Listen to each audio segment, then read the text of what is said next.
عزيز غالي، خرجنا في فيديو جديد. المره اللي فاتت قالنا باللي هو ماشي مع الحكم الذاتي اللي قالوا ملك البلاد الاقاليم الجنوبيه، وقال لك هو مع تقرير المصير اللي كيقولوا الكابرانات. هذه المره خرجنا من المانيا ومع من مع ريافه، وكيقول لك جمهوريه الريف. نتفرجوا لهذا الفيديو وموراها نعلقوا ونشوفوا واش عندنا شي جمعيات اللي بحال هادو خصهم يدعيوهم ونهضروا. نشوف الفيديو ونهضروا. لماذا؟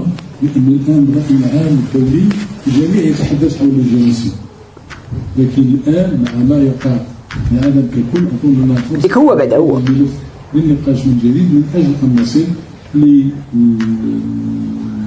اللي قال أحمد ديال العدالة التاريخية. كلمة لا تستعمل بشكل كبير جدا، ولكن نحن يجب أن نشتغل عليها حتى نعيد الجمهورية ديال الريف من 2026.